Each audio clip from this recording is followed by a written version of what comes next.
Habits are the invisible architecture of our lives. They operate quietly in the background, shaping the decisions we make, the actions we take, and ultimately the results we achieve. Whether we realize it or not, most of what we do on a daily basis is driven by habit. Our routines, the way we think, the choices we make, all of these are habits in action. And here's the thing, habits, over time, are what determine the quality of our lives. Think about it. The way you approach your morning, the foods you choose to eat, how you spend your time at work or with family, these aren't random occurrences. They are the cumulative result of patterns you've repeated day in and day out, consciously or unconsciously. If you have good habits, you're going to see positive outcomes. If you have bad habits, you're going to find yourself stuck, frustrated, and limited by the very patterns you've allowed to take root. Let me break it down further. We tend to overestimate what we can achieve in a short period of time, but dramatically underestimate what we can accomplish through consistent, positive habits over a longer period. It's not the big, flashy moves that create lasting success. It's the small, seemingly insignificant habits compounded over time. Success in any area of life isn't about sudden leaps, it's about daily practice. It's about committing to doing the right things consistently, even when they don't seem to be paying off in the moment. Think of it like planting a seed. At first, nothing seems to happen. You don't see any visible growth, but every day as you water it and nurture it, roots are growing deep underground. Eventually, that plant breaks through the surface, but by the time it does, the foundation is already strong. That's exactly how habits work.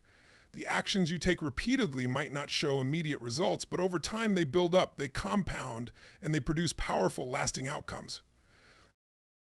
Consider the flip side. Negative habits are just as powerful, but in the opposite direction. These habits also compound, but instead of building you up, they slowly tear you down. The consequences might not be immediate, but over time, negative habits will lead to destruction. Eating unhealthy foods, procrastinating, neglecting your relationships, these choices don't destroy your life overnight. They erode it slowly, piece by piece, until one day you wake up and wonder how you got here. The most dangerous part: many of us are completely unaware of the habits that are shaping our lives. We go through the motions, repeating the same actions, thoughts, and behaviors without realizing that they're steering us in a particular direction. Habits are automatic, which means they don't require conscious thought. That's great when your habits are positive because it means you can perform them with ease. But when they're negative, that same automation can trap you in a cycle of mediocrity, or worse, self-destruction. But here's what's fascinating about habits: they are learned, which means they can also be unlearned and rewritten.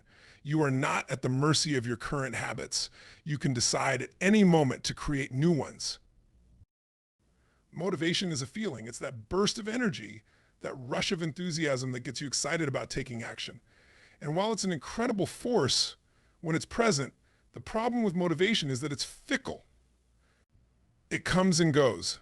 It's here today, gone tomorrow, and completely unreliable for achieving long-term success. If you rely on motivation alone to get things done, you'll find yourself in a cycle of inconsistency. One day you're fired up and ready to tackle your goals, and the next day that fire fizzles out, leaving you stagnant, unproductive, and often feeling frustrated with yourself. The truth is, motivation is a great starting point, but it's not what sustains you. What truly matters is discipline.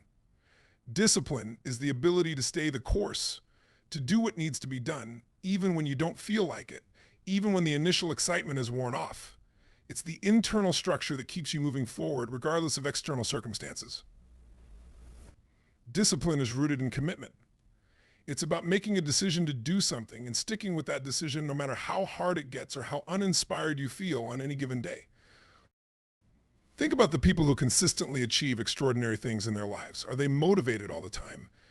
Absolutely not. But what they have mastered is discipline. They've developed the ability to push through the discomfort, to keep showing up when most people would quit. Discipline is about consistency, about performing the right actions day in and day out, even when those actions are mundane, difficult, or boring. It's waking up early to train for a marathon, even when it's cold and you'd rather stay in bed. It's working on your business late at night after a long day at your job because you're committed to building something bigger for yourself. It's sticking to a healthy eating plan, not just when it's easy or convenient, but when temptation is everywhere. Discipline is what separates those who succeed from those who simply dream of success. You see, motivation gets you started, but discipline keeps you going when the journey gets tough, and the journey will get tough. That's inevitable. There will be days when you feel tired, when you feel overwhelmed, when you feel like the progress you're making isn't enough. There will be setbacks, distractions, and moments of doubt. In those moments, motivation will fail you because it's not built for the long haul. But discipline is unshakable. It's your ability to persevere in the face of obstacles, to take one more step when you want to stop, to do the hard things even when you don't want to. And discipline doesn't require that you be in the mood. It doesn't ask for permission from your emotions. It's about commitment over feelings. It's about deciding this is what I'm going to do and then following through no matter what. The beauty of discipline is that it frees you from the roller coaster of emotions that motivation ties you to. Instead of waiting to feel ready, you simply act. Instead of debating whether you should work out, you just put on your shoes and get it done. Instead of procrastinating on a project because you're not in the mood, you dive in because you've trained yourself to work, no matter how you feel. Discipline turns what could be a struggle into a non-negotiable action. When you develop discipline, you no longer rely on fleeting feelings of inspiration. You become someone who does what needs to be done, no matter how difficult, inconvenient, or uncomfortable it may be. And in doing so, you create momentum, you create habits, you build a foundation of consistent effort, and that's what leads to real, lasting results. With discipline, you don't have to wait for the stars to align or for the perfect moment to appear. You create your own path forward, one action at a time, no matter the conditions. Discipline is also about trust. When you rely on motivation, there's a constant uncertainty. Will you feel like it today? Will you have the energy or enthusiasm to take action? But when you operate from discipline, you know what to expect from yourself. You've built a track record of consistency. You've proven to yourself that no matter what, you'll show up. This builds a deep sense of self-confidence. It's the kind of confidence that comes not from temporary bursts of motivation, but from the steady, unshakable belief that you can handle whatever comes your way. And unlike motivation, which often leads to burnout when it runs out, discipline is sustainable. It's a muscle that gets stronger the more you use it. One of the most common mistakes people make when they set out to make a change is trying to do everything all at once. They want instant results, so they go from 0 to 100 overnight. They decide they're going to completely overhaul their lives, exercise every day, eat perfectly, wake up at 5 a.m., meditate for an hour, read a book a week, and on and on. The problem with this approach is that it's overwhelming, unsustainable, and almost always leads to burnout. When you take on too much at once, you're setting yourself up for failure because it's simply too difficult to maintain that kind of intensity long enough to create lasting change. The key to real transformation is to start small but commit big. This means focusing on one small action or habit that you can realistically manage, something that might seem almost too easy at first, and making an unwavering commitment to doing it consistently. When you start small, you eliminate the pressure that comes with trying to do too much too soon. You give yourself the space to build momentum gradually. The small steps you take might seem insignificant in the moment, but over time they add up to something massive. Take, for example, someone who wants to get in shape. Instead of trying to go from a sedentary lifestyle to working out 6 days a week for an hour, they could start by committing to just 10 minutes of exercise a day. 10 minutes might not seem like much, but that's exactly the point. It's manageable. It's something they can do even on their busiest days. And because it's a small commitment, it doesn't feel overwhelming. But here's where the magic happens once they commit to those 10 minutes and they follow through consistently. Something powerful starts to shift. That 10 minutes becomes a habit, a routine that they can build on. Maybe after a few weeks, they increase it to 20 minutes, then 30. Over time, that small start becomes a foundation for something much bigger. Starting small works because it removes the biggest barrier to change: resistance. When you try to change too much at once, your mind pushes back. It resists the unfamiliar, the discomfort, the sheer amount of effort required. But when you start with something small, you bypass that resistance. It's easier to get started, and once you're in motion, it's easier to keep going. This is known as the principle of inertia. An object in motion tends to stay in motion. Small actions create that initial motion, and once you're moving, it's much easier to build on it. But while you're starting small, your commitment needs to be big. It's not enough to dabble or try something when you feel like it. The commitment to that small action has to be rock solid.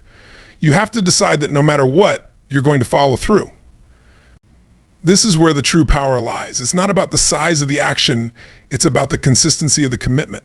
When you make a big commitment to even a small habit, you start to reshape your identity. You become someone who follows through, someone who sticks to their word, someone who takes action no matter what.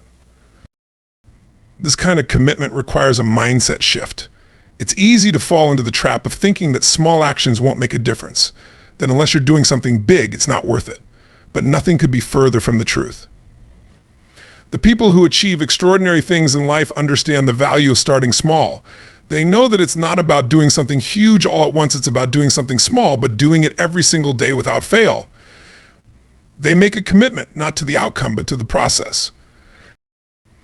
And here's the thing, small actions are deceptively powerful because of something called compound growth. Just like in finance, where small investments grow exponentially over time, small habits compound. At first, the progress might seem slow, almost imperceptible. But as you keep going, that progress starts to snowball. What began as a tiny, almost insignificant habit starts to create ripple effects throughout your life. Those 10 minutes of exercise, they lead to better energy, improved mood, and a desire to take care of your body in other ways. That one chapter of reading a day, over time, it turns into dozens of books and a deeper understanding of your craft or personal development. The compound effect is real, and it's one of the most powerful forces for creating lasting change. Starting small also allows you to build consistency, which is the true key to success. Anyone can be disciplined for a day or two. Anyone can follow through on a new habit for a week. But real change comes from doing it over and over, week after week, month after month, until it becomes second nature. And the only way to build that level of consistency is by starting with something small enough that you can stick with it no matter what.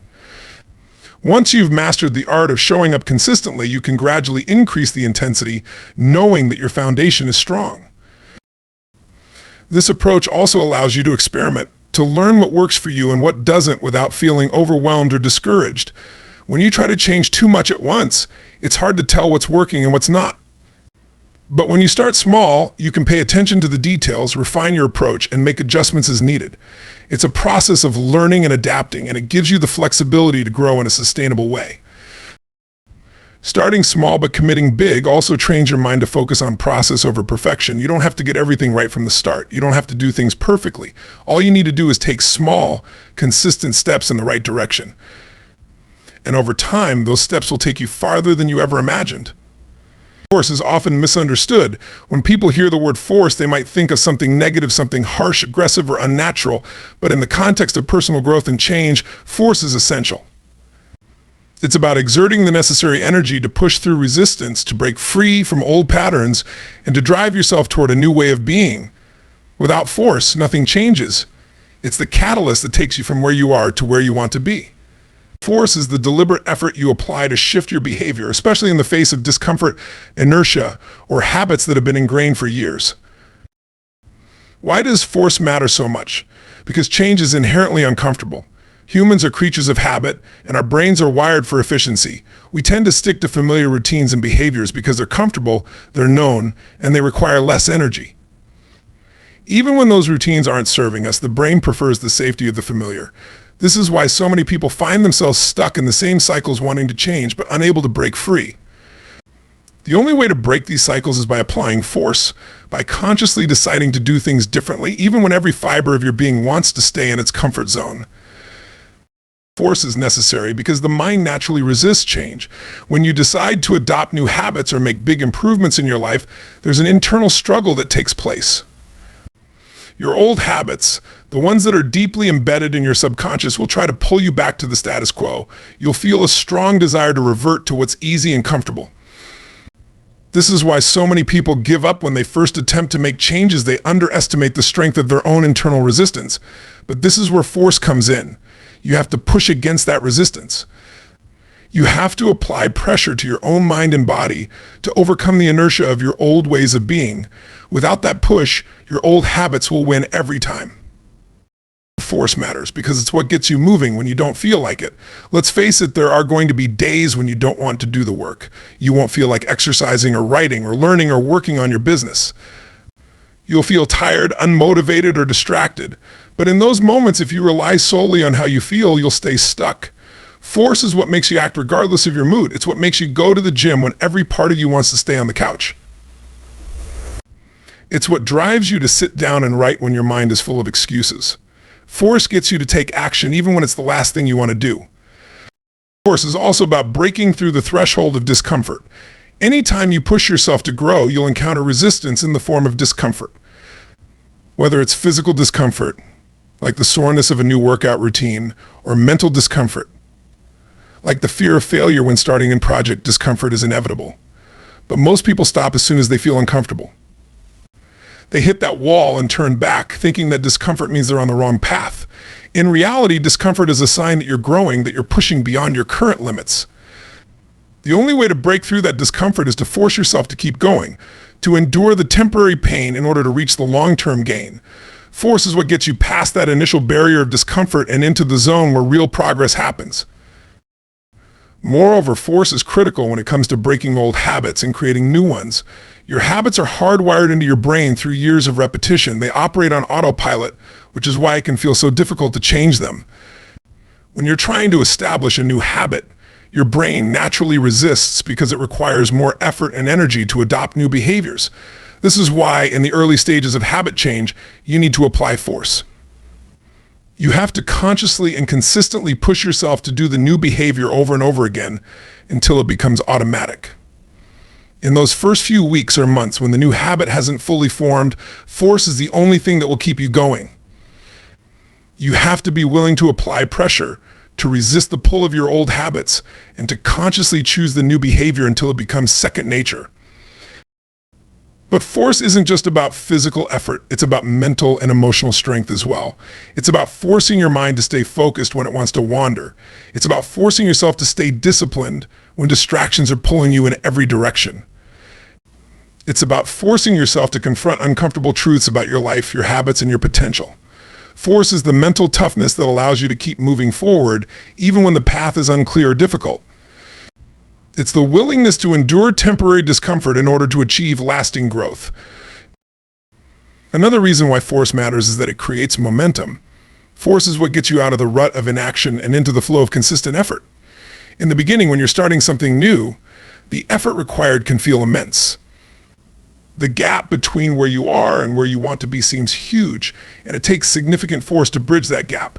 But once you've applied enough force to get started, you begin to build momentum. And once you have momentum on your side, things start to get easier. The initial resistance fades and you find yourself moving forward with less effort.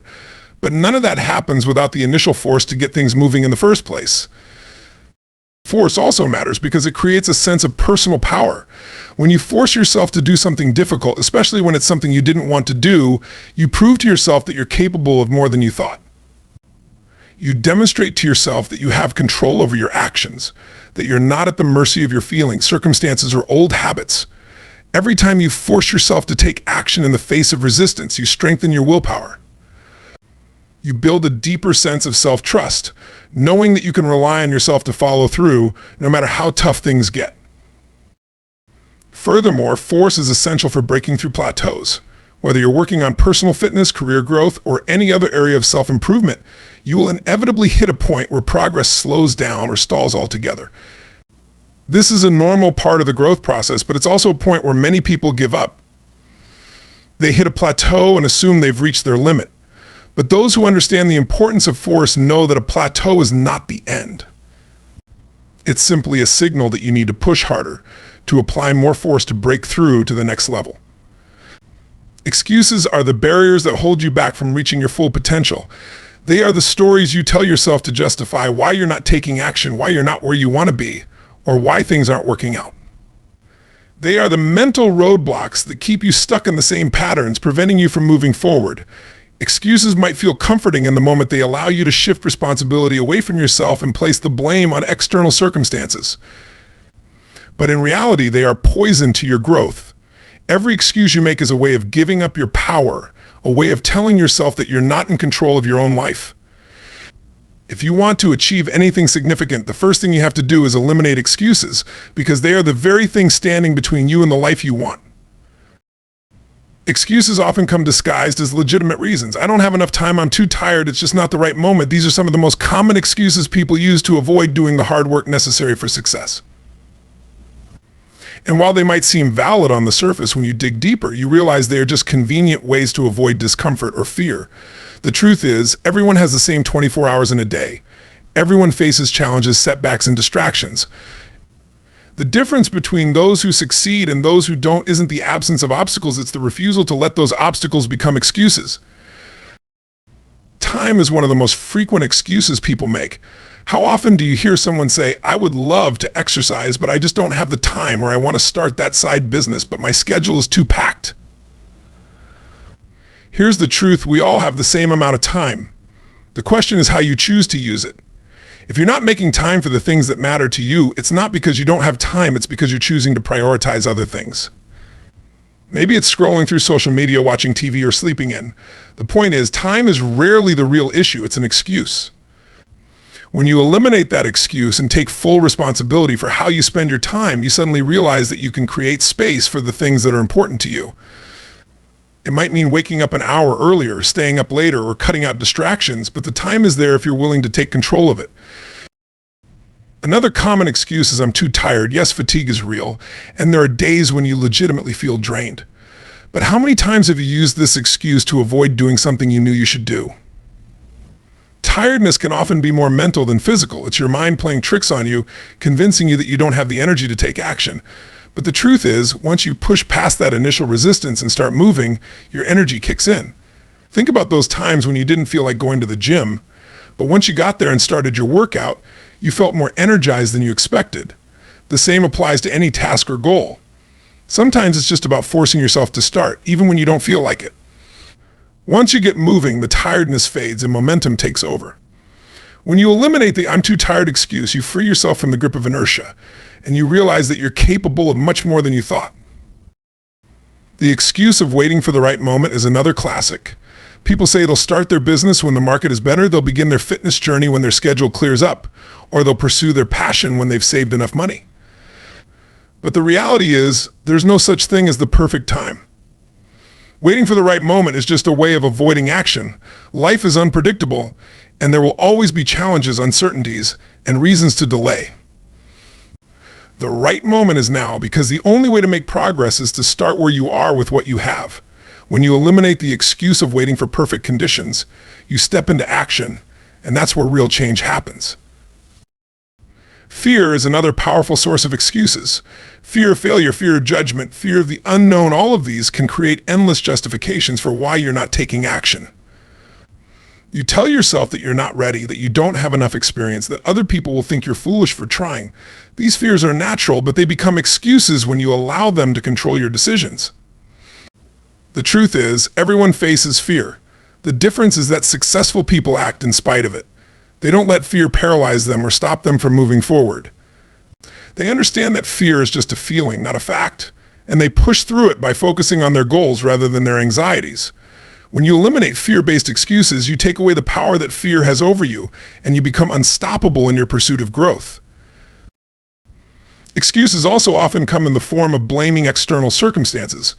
If only I had more support, if only the economy was better, if only my boss gave me more opportunities, blaming others or external conditions for your lack of progress is one of the most disempowering things you can do.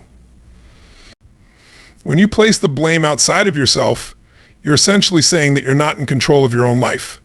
You're giving away your power to circumstances beyond your control, which is the surest way to stay stuck.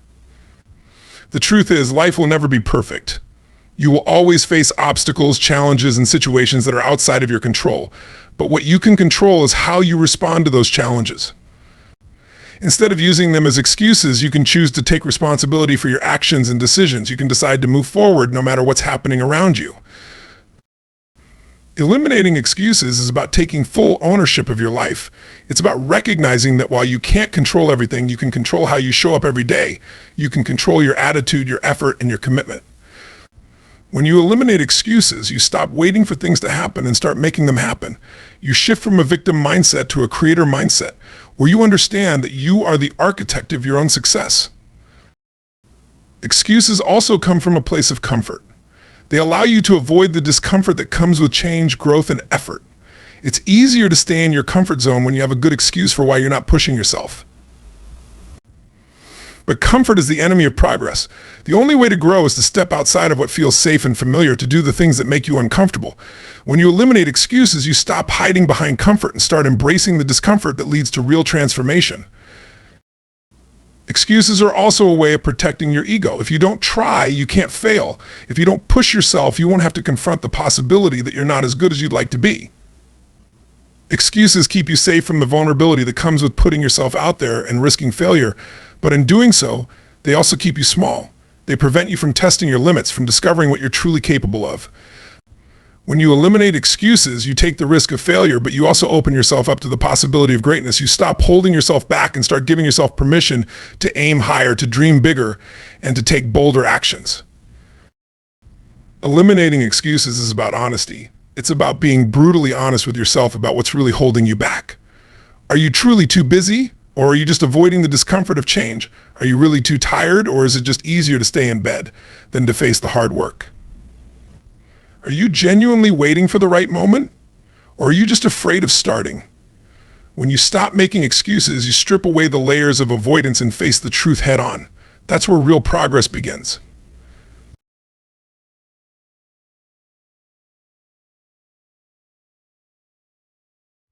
At the core of every lasting change is your identity, the way you see yourself and the beliefs you hold about who you are.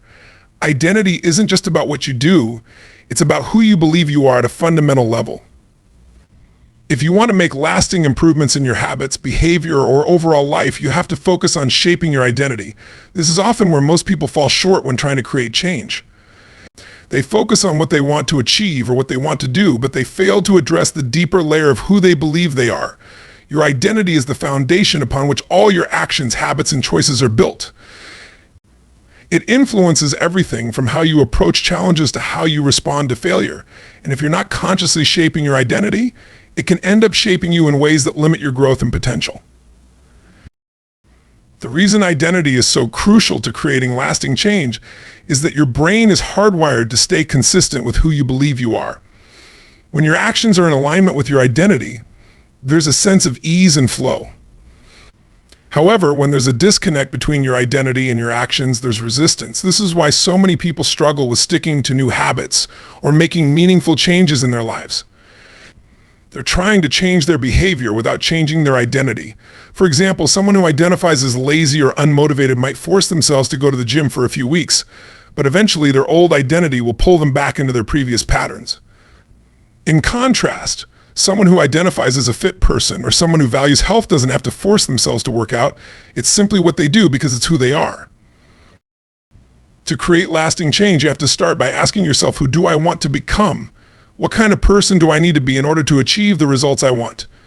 This shift in focus from doing to being is what sets successful people apart from those who struggle to maintain progress. Instead of focusing solely on the outcome like losing weight, earning more money, or building a successful business, focus on becoming the type of person who naturally achieves those outcomes. If you want to lose weight, start identifying as someone who takes care of their health and makes decisions in alignment with that identity. If you want to build a successful business, see yourself as an entrepreneur who is disciplined, resourceful, and resilient. When you change how you see yourself, your actions will naturally follow. One of the most powerful aspects of focusing on identity is that it creates a sense of ownership and personal responsibility. When you say, this is who I am, you're no longer relying on external motivation or fleeting inspiration to drive your actions. You're rooted in a sense of self that guides your behavior automatically. This is why people who identify as athletes, for example, don't need to constantly hype themselves up to train. It's simply part of their identity. It's not something they do occasionally or when they feel like it, it's who they are. Similarly, if you start seeing yourself as someone who values learning and personal growth, you'll naturally gravitate toward activities that support that identity, like reading, attending workshops, or seeking out new experiences. The effort required to maintain these behaviors decreases because they're no longer tasks you have to force yourself to do. They're expressions of your identity. Identity also plays a crucial role in how you respond to setbacks and challenges. When you encounter obstacles or experience failure, your response is often dictated by your identity. If you see yourself as someone who gives up easily or as someone who isn't capable of overcoming adversity, you're more likely to quit when things get tough. But if you identify as someone who is resilient, determined, and capable of finding solutions, you'll approach setbacks with a completely different mindset. You'll see challenges as opportunities to grow and learn rather than as reasons to give up. This is why people with strong, empowering identities tend to achieve greater success over the long term. They're able to maintain their commitment and drive, even when things don't go according to plan, because their identity keeps them grounded in the belief that they will ultimately succeed. Another important aspect of focusing on identity is that it shapes your self-talk and internal dialogue. The way you talk to yourself is a direct reflection of how you see yourself, and this internal dialogue has a profound impact on your actions and outcomes. If your identity is rooted in negative beliefs like I'm not good enough, I'm always a failure, or I don't have what it takes, that negative self-talk will sabotage your efforts to change. Even if you consciously want to improve, your subconscious identity will constantly undermine you. On the other hand, if you focus on building an identity that's aligned with positive beliefs like I'm capable, I'm resilient, or I'm a person who gets things done, your self-talk will reinforce those beliefs, making it easier to stay consistent and motivated. This is why shifting your identity is so much more powerful than relying on willpower or external motivation. When your identity is aligned with your goals, your mind works with you rather than against you. Focusing on identity also helps you set more meaningful and authentic goals. Often people set goals based on external expectations or societal pressure without considering whether those goals are truly aligned with who they are or who they want to become. When you focus on identity, you're more likely to set goals that resonate with your core values and desires, rather than chasing after things that don't bring you fulfillment. For example, instead of setting a goal to make a certain amount of money because you think it will make you happy, you might set a goal to become financially independent, because you identify as someone who values freedom and autonomy. By focusing on the kind of person you want to be rather than just what you want to achieve, you create goals that are more aligned with your true self, which makes it easier to stay committed and motivated over the long term. One of the most transformative aspects of focusing on identity is that it gives you the power to rewrite your story. Many people are stuck in old narratives about who they are, based on their past experiences or the labels that others have placed on them. These narratives can be limiting and self-defeating, keeping them trapped in a cycle of self-sabotage and underachievement. But when you realize that your identity is not fixed, that it's something you can consciously shape and evolve, you gain the ability to break free from those old stories and create a new version of yourself. You can decide to let go of the labels that no longer serve you and replace them with empowering beliefs about who you are and what you're capable of. This shift in identity can be incredibly liberating because it allows you to step into a new reality where you're no longer defined by your past or by the limitations that others have imposed on you. Focusing on identity also encourages you to take more consistent action. When you identify as someone who is disciplined, focused, or hardworking, you're more likely to show up and do the work, even when you don't feel like it. This is because your actions are now aligned with your sense of self, rather than being dependent on how you feel in the moment. For example, someone who identifies as a writer doesn't wait for inspiration to strike before they sit down to write. They write because that's what writers do. Similarly, someone who identifies as a healthy person doesn't wait for the perfect circumstances to start eating well or exercising. They make healthy choices because that's who they are. This identity-based approach to action removes the need for constant motivation or external pressure. It creates a sense of internal accountability, where you feel compelled to act in accordance with your identity, even when it's uncomfortable or inconvenient. The process of shifting your identity is not something that happens overnight. It's a gradual process that requires consistent effort and self-awareness. One of the most effective ways to shift your identity is through small, repeated actions that reinforce the person you want to become. Every time you take an action that aligns with your desired identity, you're casting a vote for that version of yourself. Over time, these votes add up and strengthen your belief in your new identity.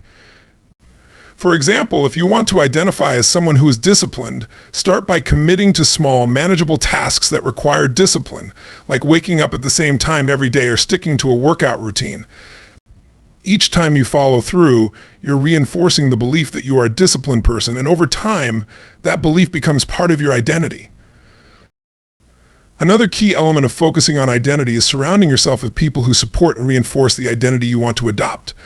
The people you spend the most time with have a significant influence on how you see yourself, and their expectations and beliefs can either lift you up or hold you back. If you want to adopt a new identity, it's important to seek out environments and communities that align with that identity. For example, if you want to identify as someone who is healthy and fit, spend time with people who prioritize their health and well-being. Their behaviors and attitudes will reinforce your new identity and make it easier for you to stay on track. Similarly, if you want to become more focused and productive, surround yourself with people who value hard work and discipline. Their energy and commitment will inspire you to adopt the same mindset. Focusing on identity also requires a willingness to let go of the parts of your current identity that are no longer serving you. This can be one of the most challenging aspects of personal growth because it often involves confronting uncomfortable truths about yourself. You may have to acknowledge that certain habits, beliefs, or relationships are holding you back from becoming the person you want to be. For example, if you identify as someone who is always busy but never productive, you might need to let go of the belief that being constantly occupied is a sign of success. Or, if you identify as someone who is a people pleaser, you may need to let go of the need for external validation and start prioritizing your own needs and goals. Letting go of these aspects of your identity can be difficult because they've likely been part of your self-concept for a long time, but it's a necessary step if you want to grow and evolve into the person you truly want to be. Ultimately, focusing on identity is about taking control of the story you tell yourself about who you are. When you shift your focus from what you want to achieve to who you want to become, you create a powerful internal foundation for lasting change. Your identity shapes your actions, your mindset, and your outcomes, and by consciously shaping your identity, you can create the life you truly desire. In conclusion, the journey to developing good habits is about more than just the actions you take. It's about who you become in the process. By forcing yourself to create positive habits, you tap into the power of discipline over fleeting motivation, understanding that real, lasting change comes from consistency and commitment. Start small but commit big, knowing that even the smallest actions compound into significant results. Force is essential because waiting for the perfect time or the right feeling never brings progress. You must eliminate excuses, hold yourself accountable, and harness the powerful drivers of pain and pleasure to push forward. Finally, focus on your identity because when your actions align with the person you want to be, transformation is inevitable. You have the power to shape your habits, and in doing so, you shape your destiny.